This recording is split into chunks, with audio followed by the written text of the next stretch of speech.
en plano cartesiano, que era la forma rectangular de explicarlo, decíamos que era x menos jy, y la forma de expresarlo en forma polar era, aquí vamos a poner z menos, perdón, z ángulo θ grados. O sea, una magnitud y un ángulo de desfase. Significa lo mismo. No, porque los ángulos no van a ser. Ah, pero sí, tiene razón. Sí, acuérdate bien. Gracias a Rachel. Podemos tener un fasor eléctrico en este cuadrante.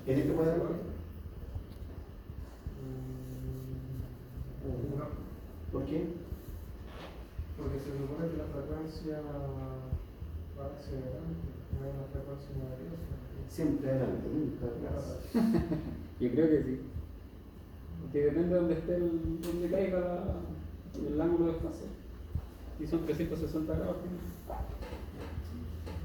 ¿Y puedo tener este cuadrante?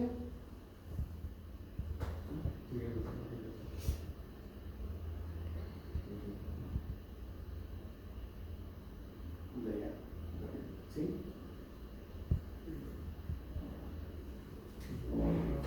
Mire, en este cuadrante tenemos la Y positiva, que sería J algo, más J algo.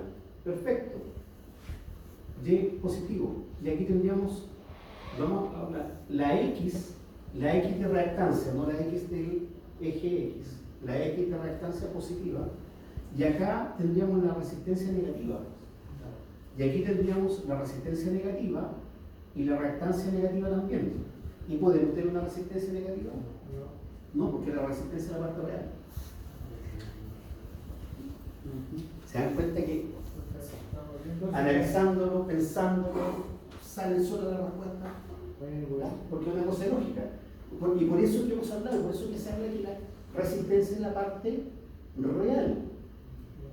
Si la parte imaginaria, que es la Y, fuera solamente positiva, estaríamos trabajando solamente en el primer cuadrante. El primer cuadrante es el superior derecho. Porque tampoco podríamos tener una reactancia negativa, pero sí la tenemos. ¿Y de qué va a depender que sea la reactancia negativa? Capacitarse. ¿Y que sea positiva? Debe inductarse. Profe, entonces solo el primero y segundo cuadrante. Primero y cuarto. Primero, segundo, tercero, cuarto. Siempre hacia adelante, entonces. Desde el eje 0 Muy fuerte. desde el eje 0 cuadrado.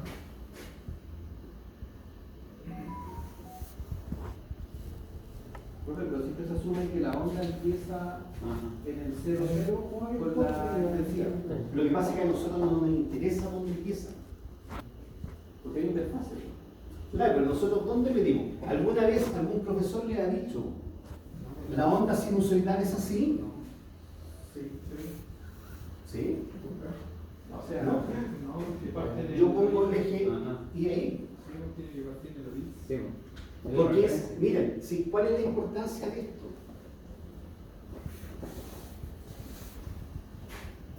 Lo que pasa es que el eje Y igual lo ubica donde vaya a hacer el estudio, ¿cierto? Porque no es algo que... Porque también lo pueden colocar a mirar, pero siempre tiene un punto de vista. Mira, ese punto, les tengo un video no, de aquí. Ese punto tiene que ser el mismo punto ahí. Y el mismo punto ahí. Y nosotros estamos hablando que este punto se refleja aquí y se refleja ahí. Porque la corriente y el voltaje, recordemos que esto de partida es tiempo. Y aquí podemos tener voltaje. Por lo tanto, esta es la onda sinusoidal del voltaje. En corriente alterna, ambos son positivos. ¿A alguien le apareció alguna vez un menos 12 volts o menos 25 volts en corriente alterna? ¿O alguien dice 2 segundos antes de que ocurra la falla? ¿Menos 2 segundos? No. Como es en función del tiempo, siempre va a ser real. Lo que pasa es que se pone, y de hecho nosotros dibujamos esto así, normalmente ni siquiera proyectamos el eje X para el otro lado, porque son valores positivos. Pero bien, vamos a avanzar acá con la materia y hay un gráfico que van a entender bastante más. El tema de los fasores es un tema importante dentro de la corriente eléctrica alterna. El valor pico. ¿Cuál es la característica? Que el valor pico en el cuadrante positivo tiene que ser la misma magnitud que el valor pico negativo. ¿Ya? Valor promedio es un valor promedio. Si yo aquí agarro 30 valores distintos en esta onda y lo divido por 30, ese es el valor promedio. Promedio aritmético. Valor pico pico o peak to peak es el valor que yo tengo desde aquí, de esta cresta hasta esta otra cresta. Entonces, por ejemplo, ¿cuál es el valor peak to peak de nuestro voltaje en Chile?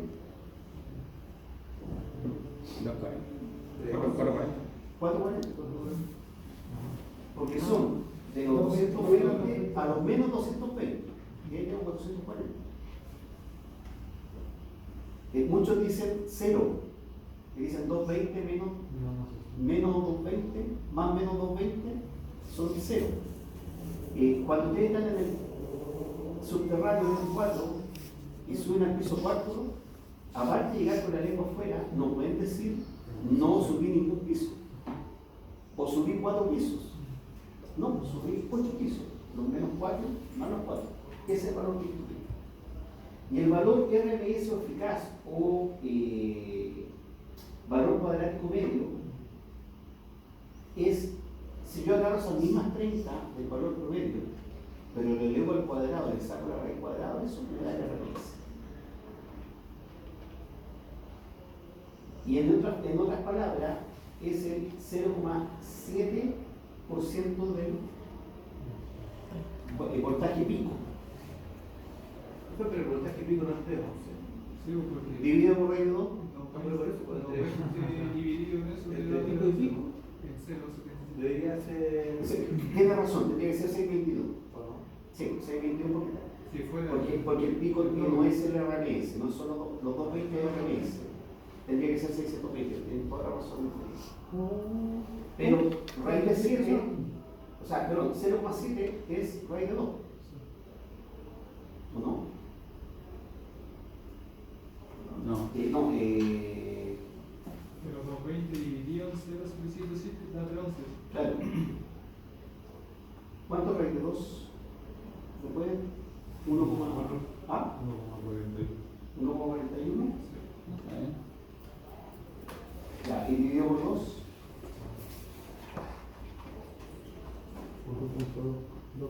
Ah, 0,707. no, 1,42 dividido por 2 no puede ser 1. No me pregunté por qué te puse la nota que te puse entonces. Son 0,707. Claro. Raíz de 2 Raíz de 2 dividido por 2.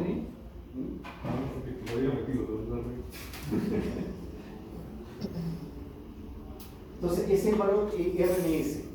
¿Ya? Es un valor que nosotros sacamos la. Es la mitad de raíz de 2. Raíz 2 partido por 2. ¿Raíz de 2? Lo que pasa es que en el fondo, si tú. Imposible. ¿Está bien? Pues. Lo que pasa es que los instrumentos hoy en día no te sacan. Te entregan el RMS ya. Lo que te mide es RMS.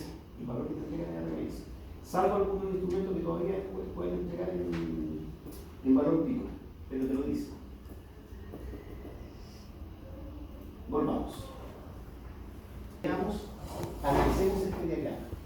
El círculo de partida, ese es un vector que al circunscribirlo entre el origen y la circunferencia, ese vector es un radio de la circunferencia. Por lo tanto, gire lo que gire, o para donde gire, siempre va a tener la misma magnitud. Siempre va a tener el mismo valor en radio. ¿Ya? Entonces, por un tema de análisis que recuerden que la corriente gira muy fácil, muy rápidamente. Entonces, querer, por ejemplo, calcular a 45 grados sería casi una hazaña. Entonces se divide cada 30 grados, ¿ya? Porque además nos circunscribimos dentro del sistema sexagesimal de los 60, que da la circunferencia de 60. Entonces, cada 30 grados se va haciendo un cambio de vector. El giro de la corriente es antihorario. Siempre. ¿Ya? Es decir, aprovechemos a analizar. Cuando nosotros hacemos girar un motor en sentido horario, el campo magnético es antihorario. Y cuando invertimos dos fases, hacemos funcionar el motor antihorario, el campo magnético es sentido horario. ¿Ya? Entonces, si ustedes se fijan, este vector se dibuja cada 30 grados. Y la proyección de cada punto se hace sobre este lado del plano cartesiano, donde se colocan los mismos grados, ¿ya? Que en el fondo tenía que ser en radianes partido por segundo. Estamos hablando de pi, ¿ya? O sea, este sería pi medios. ¿Este cuánto sería? Pi medios, pi cuartos. No, pi cuartos sería pi tercio. No. Bueno, sería fracción de pi medios. Aquí está el pi, 3 pi medios, 2 pi. Entonces, si ustedes se dan cuenta, claro, aquí se estrecha esta amplitud, o se va ensanchando a medida que llegamos a lo rojo, pero aquí se mantienen los 30 grados. Entonces, este análisis fasorial, o sea, esta representación de fasor o vector en la circunferencia se refleja en el plano cartesiano así. ¿Ya? Y es de ahí que viene que la amplitud en el tiempo es igual a la amplitud máxima por el seno de omega t más phi. ¿Qué phi? Este.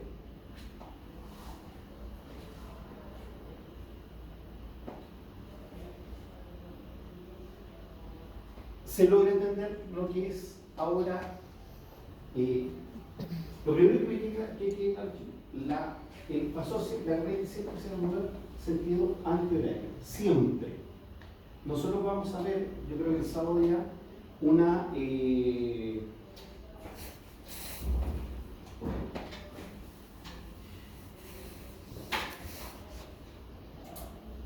me olvidó la palabra técnica, pero vamos a ver que el trifásico nosotros vamos a tener una secuencia positiva o negativa que no tiene nada que ver con el sentido positivo o negativo de la corriente. Secuencia positiva y negativa, ¿ya? Y que vamos a ver que no es que se invierta, ¿ya? Las fases, ¿ya? Pero quiero que quede claro que la corriente siempre gira en sentido antihorario. ¿Tienen alguna duda de esto? ¿Les aclara todo lo que leí?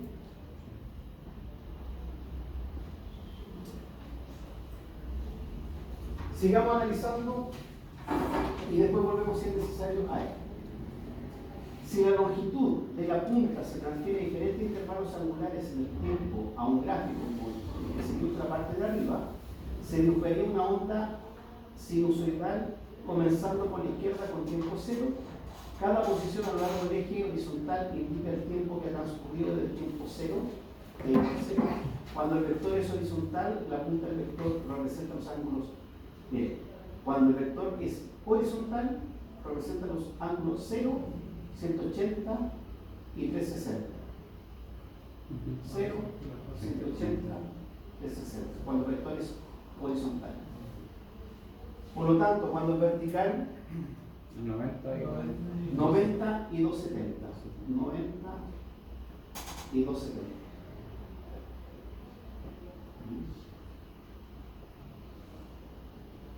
Asimismo, cuando la punta del vector vertical representa el pico positivo a 90 grados y medios y el valor del pico negativo menos a sub m a 270 o 3 medio. Luego, el eje de tiempo de la forma de onda representa el ángulo en grados o radianes a través del cual se ha movido el fasor. Entonces podemos decir que un fasor representa un voltaje escalado o un valor de corriente de un vector giratorio que se congela en algún momento t, y en nuestro ejemplo anterior sería en el ángulo 30. Por ejemplo, aquí se congeló en el ángulo 30. Por lo tanto, si lo proyectamos, está ahí. ¿Cuál es el omega t?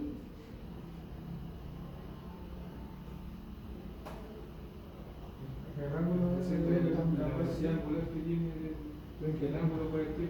¿Qué tiene ahí? En los 30 grados. ¿Y cuál es la amplitud?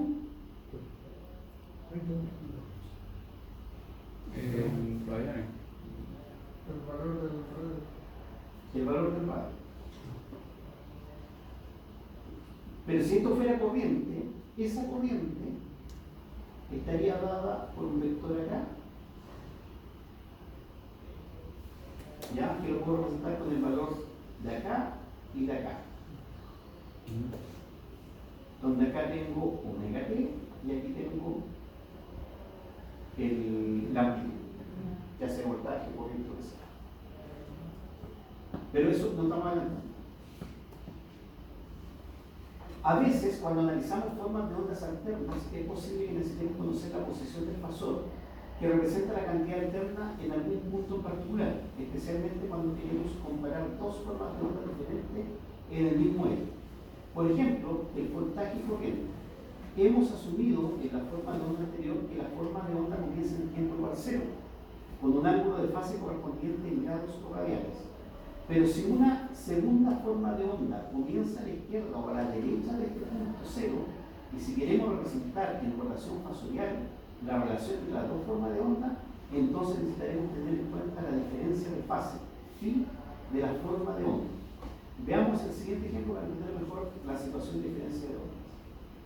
Aquí tenemos voltaje, aquí tenemos corriente, y la corriente empezó 30 grados después que el voltaje.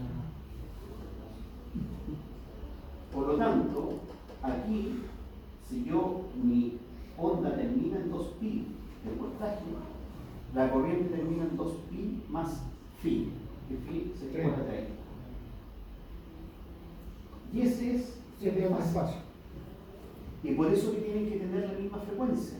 Porque si esto no tuviera la misma frecuencia, aquí tal vez tendría 30 grados y aquí tal vez tendría 45 grados.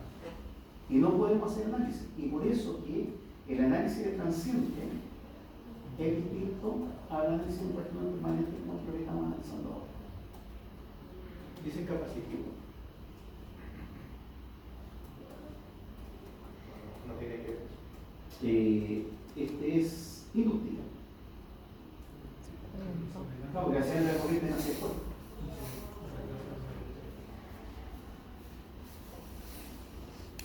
Si fuera capacitivo, la corriente nacería acá.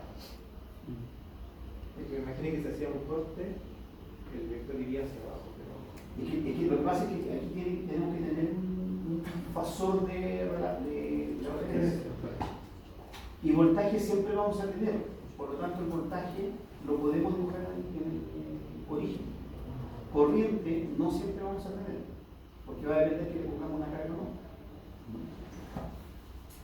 La expresión matemática generalizada para definir estas dos cantidades sinusoidales se escribiría como voltaje en función del tiempo es igual al voltaje máximo por el seno de omega t. Y la corriente en función del tiempo es igual a corriente máxima por seno de omega t menos el ángulo phi. La corriente I está trazada con respecto al voltaje B por el ángulo phi. Y en nuestro ejemplo anterior, esto es 30 grados. Entonces, la diferencia entre los dos fasores que representan las dos cantidades sinusoidales es el ángulo phi, y el diagrama fasoidal resultante sería así. La corriente acá y el voltaje acá. Y aquí, bueno, quiero hacer dos observaciones. Primero, ese gráfico está mal. Sí. Porque si el fasor del voltaje tiene una amplitud mayor que la corriente tendría que ser un poquito más corto en tamaño, porque el fasor es un vector, y el vector trata de representar de alguna forma visualmente eso, que una es más pequeña que la otra. No se puede indicar cuánto es más pequeño, pero sí que una es más pequeña que la otra. Y lo otro que quiero indicar, cuando se dice que está en retraso, recordemos que este es el fasor. Aquí está la circunferencia. ¿Ya?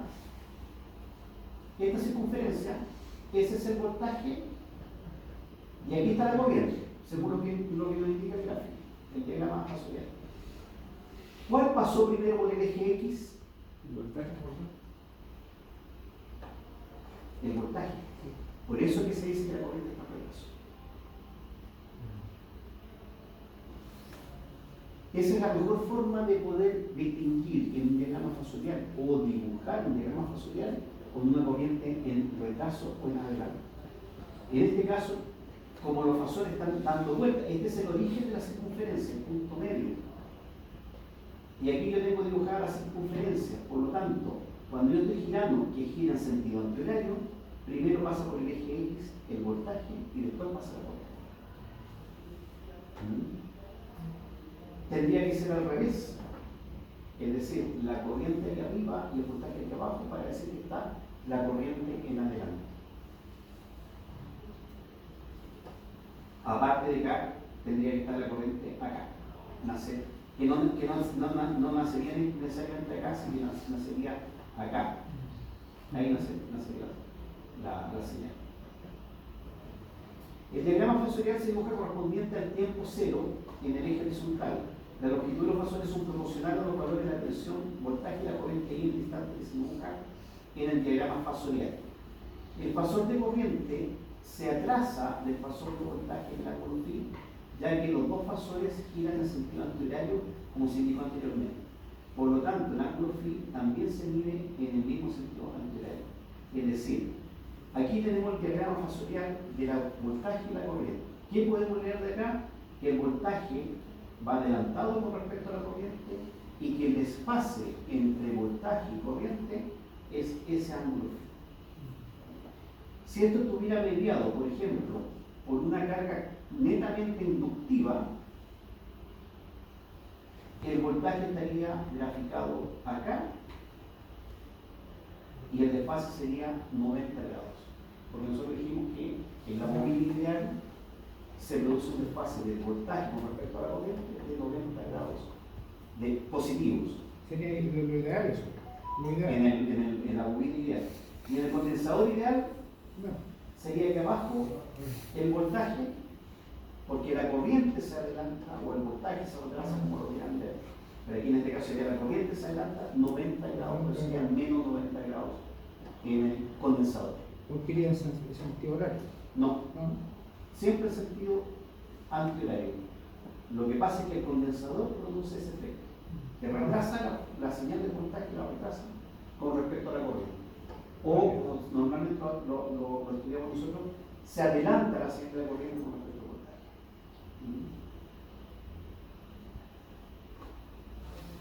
Que aquí está. El fasor de corriente se atrasa del fasor de voltaje en el ángulo phi, ya que los dos fasores giran en sentido antihorario, como se indicó anteriormente. Por lo tanto, en el ángulo phi también se mide en el mismo sentido antihorario. Y acá tenemos el voltaje, el tema de la corriente, pero aquí se equivocaron porque pusieron en azul el voltaje y en azul está la corriente.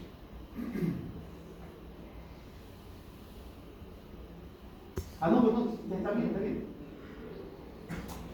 Está el voltaje, está el retraso de la corriente 30 grados, ¿ya?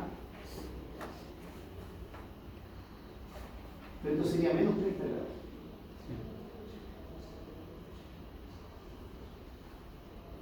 Sin embargo, si las formas de onda se congelan en el tiempo 30 grados, T igual 30 grados, no es que sea imposible medir el tiempo en grados, sino que se detiene el tiempo cuando estamos en los 30 grados, cuando nuestro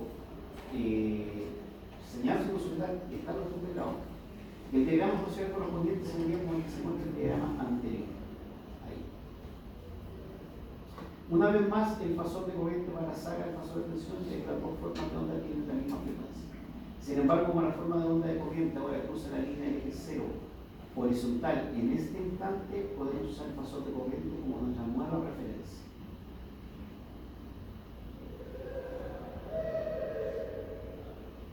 Y todos los demás fasores estarán adelantados o atrasados con respecto a esta referencia. Veamos cómo se suma. Hoy tengo que hacer un cuarto para el 9, ¿no? Veamos cómo se suman los fasores. Los fasores se pueden sumar fácilmente cuando poseen las mismas fases, tal cual como sumar voltajes en corriente continua. Es decir, la suma algebraica de los dos vectores, por ejemplo, si los dos voltajes son 50 y 25 respectivamente en fase, si estuvieran en fase serían ambos cero. Por lo tanto, serían 50 a 25, 75 volts, ya que ambos vectores están en fase.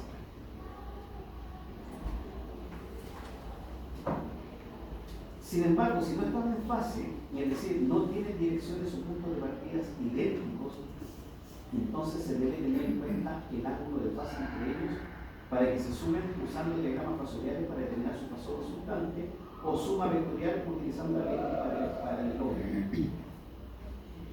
Veamos un ejemplo. Suma fasorial de fasores.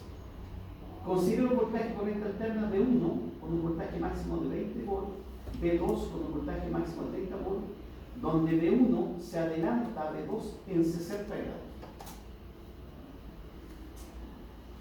La solución. El voltaje total de los dos voltajes se puede encontrar primero dibujando un diagrama fasorial que represente los dos vectores y luego construyendo un paralelogramo en el que dos de los lados son voltajes B1 y B2, tal como se muestra a continuación. Dibujamos B1, dibujamos B2, tienen un desfase de 60 grados, dijimos. Entonces se adelantan. B1 se adelanta en 60 grados, ¿ya? B2 a B1, perdón, B1 a B2 se adelanta 60 grados, porque B1 pasó primero por X. Ahí tenemos 60 grados. Dibujamos una línea recta paralela a esta y una línea recta paralela a esta y se nos forma el paralelogramo. Si nosotros vimos tiramos la diagonal, esa es la suma de los voltajes. B1 es igual a seno omega t más phi y B2 es seno omega t, ¿ya? Porque parte en cero. Lo que voy a leer ahora era cómo se hacía antiguamente, porque no era broma. Al dibujar los dos fasores a escala en papel cuadriculado, de hecho, no digáis, porque las curvas de Orellana y Money de sistema puesta a tierra, de la sensibilidad de terreno, todavía, hasta que salieron los software de cálculo de sensibilidad de terreno, había que dibujarla a mano, y esa se dibujaba en el papel en diamante, o seguir comparándolas con las 400 y pico, creo que son las curvas de Orellana y Money, y ver cuál era la más acertada. Yo no lo alcancé a hacer en todo caso, pero tuve profesores que sí. Al dibujar los dos fasores K en papel cuadriculado, su suma de fasores B1 y B2 se puede encontrar fácilmente midiendo la longitud de la línea diagonal, conocida como el vector R resultante, desde el punto 0 hasta la intersección de la línea de construcción de aquí a aquí. La desventaja de este método gráfico es que lleva mucho tiempo dibujar los fasones en escala. ¿Ya? Además, si bien este método gráfico brinda una respuesta que es lo suficientemente precisa para la mayoría de los propósitos, puede producir un error si no se dibuja con precisión o correctamente a escala. Una forma de garantizar que siempre se obtenga la respuesta correcta es mediante un método analítico. Matemáticamente, podemos sumar los dos voltajes al encontrar primero sus direcciones vertical y horizontal. Y a partir de esto, podemos calcular componentes vertical y horizontal para el vector R resultante, que es el voltaje total.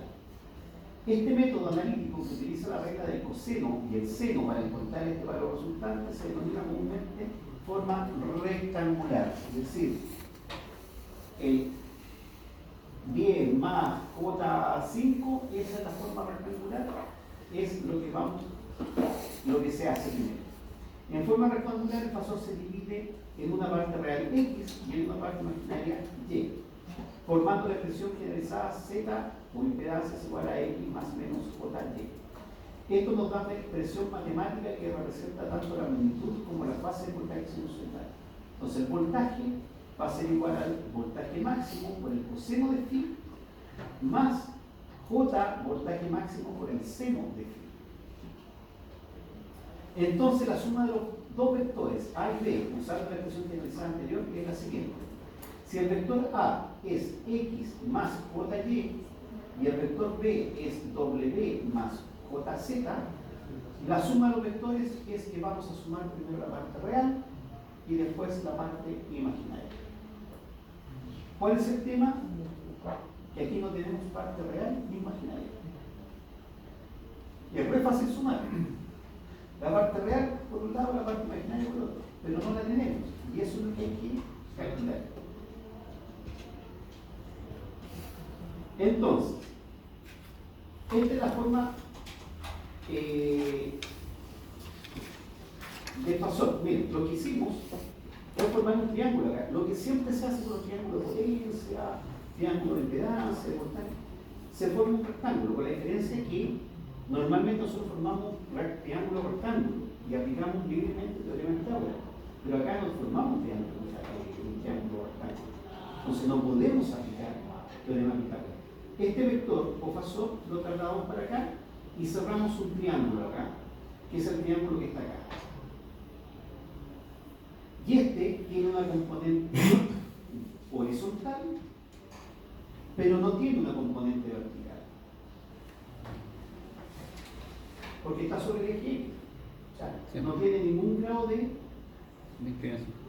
desfase con respecto al eje X. Entonces, veamos. El voltaje B2